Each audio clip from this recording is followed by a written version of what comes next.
Allez, on plonge ensemble dans un concept vraiment fascinant du développement personnel, celui des 5 blessures qui nous empêchent d'être nous-mêmes, popularisé par Lise Bourbeau.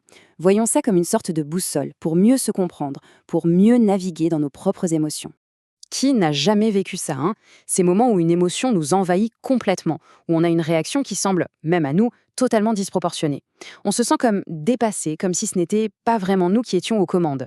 Et si tout ça, en fait, n'était pas du tout un hasard. C'est vraiment l'idée centrale de tout ce travail. Derrière nos réactions, nos comportements et même parfois nos douleurs physiques, il y a de vieilles blessures, des blessures émotionnelles. Elles agissent un peu comme des filtres invisibles qui vont teinter notre vision du monde et bien sûr influencer toutes nos relations. Alors, voilà le programme pour explorer ce sujet. On va d'abord identifier ensemble ces 5 fameuses blessures. Ensuite, on verra comment elles peuvent s'exprimer à travers notre corps. On parlera aussi du rôle de notre ego là-dedans. Et surtout, on terminera avec des pistes concrètes pour aller vers l'apaisement. Bon, entrons maintenant dans le vif du sujet. Ce que Lise Bourbeau nous propose, c'est une véritable carte pour naviguer à l'intérieur de nous-mêmes. 5. C'est le nombre de blessures fondamentales qu'elle a identifiées. Des blessures qui seraient universelles, qui toucheraient à peu près tout le monde. Alors bien sûr, elles ne sont pas toutes actives de la même manière chez chacun, mais l'idée, c'est qu'on en porterait au moins 4 sur les 5. Ce tableau, c'est vraiment le cœur du système. Pour chaque blessure, on développe un masque pour se protéger.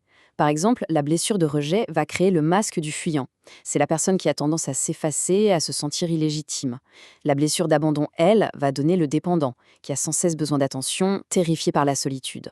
L'humiliation va engendrer le masochiste, qui a tendance à se rabaisser. La blessure de trahison, elle, crée le contrôlant, qui a besoin de tout maîtriser, par méfiance.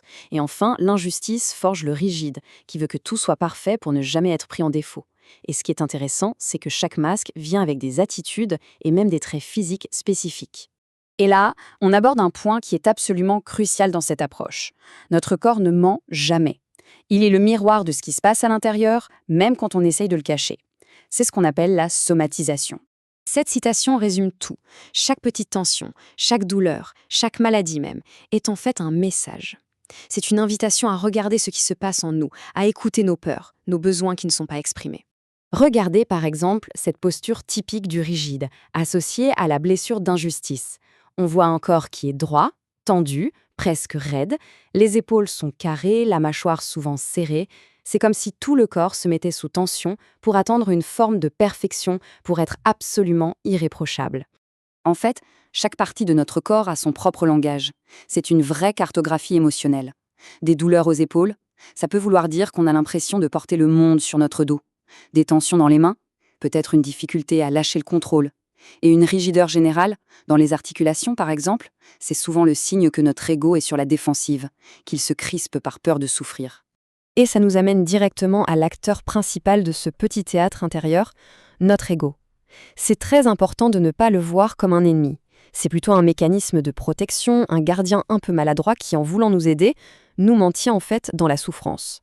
C'est ça, le grand paradoxe. L'intention de l'ego est bonne. Il veut nous éviter de souffrir. Pour ça, il nous fait enfiler nos masques. Sauf qu'en faisant ça, en réagissant de manière automatique et défensive, il ne fait qu'arroser la racine de la blessure. Pourquoi ? Parce qu'il nous fait réagir à des peurs du passé. Et ça nous empêche de vivre le présent tel qu'il est. En gros, l'ego n'a pas compris que sa stratégie est contre-productive. Il est un peu bloqué dans le passé, il réagit par peur, et cette peur nous coupe de qui on est vraiment, de notre nature profonde qui est beaucoup plus sereine, beaucoup plus aimante. D'accord, mais alors comment on sort de ce cercle vicieux ? Eh bien, la clé, ce n'est pas de lutter contre nos blessures ou contre notre ego. La clé, c'est l'acceptation. C'est ça, le chemin pour se retrouver, pour retrouver son vrai soi.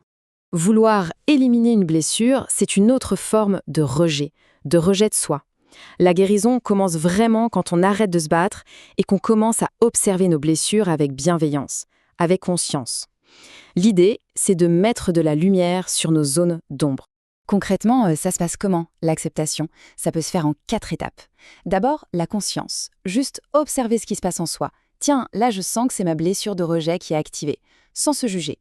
Ensuite, la responsabilité. Reconnaître que la douleur vient de ma perception, pas seulement de ce que l'autre a fait ou dit. 3e étape, la permission. Se donner le droit de ressentir ça. C'est ok, j'ai le droit d'avoir mal, c'est humain. Et enfin, l'autocompassion. Se parler avec douceur, comme on parlerait à un ami, pour rassurer la part de nous qui a peur. Ok, maintenant que la théorie est posée, Voyons un peu comment on peut appliquer tout ça au quotidien. Parce que c'est bien là, dans l'action, que la vraie transformation s'opère. Le point de départ de tout, c'est de redéfinir ce que veut dire être responsable. Ce n'est pas se sentir coupable, c'est accepter qu'on est à la source de nos choix, de nos perceptions, et que les autres sont responsables des leurs. C'est arrêter de se voir en victime et reprendre les rênes, tout simplement. Voici quelques pistes, quelques petits exercices d'introspection pour commencer ce travail. La prochaine fois qu'une émotion forte monte, essayez de faire une pause et de vous demander quel masque je suis en train de porter là. Le contrôlant, le fuyant. Repensez aussi à un conflit récent et demandez-vous honnêtement quelle est ma part de responsabilité là-dedans. Demandez-vous aussi si vous ne portez pas le bonheur de quelqu'un d'autre sur vos épaules et si vous ne pourriez pas le lui rendre. Et enfin, interrogez vos engagements. Est-ce que je fais ça par envie profonde ou par peur? Peur de décevoir, d'être jugé, d'être abandonné? On peut terminer avec cette question qui change complètement la perspective. Et si, au lieu de voir nos blessures comme des défauts à gommer, on les voyait comme des parties de nous qui ont juste besoin d'être vues, d'être entendues et d'être aimées pour pouvoir enfin s'apaiser? C'est peut-être ça le véritable chemin pour être enfin soi-même.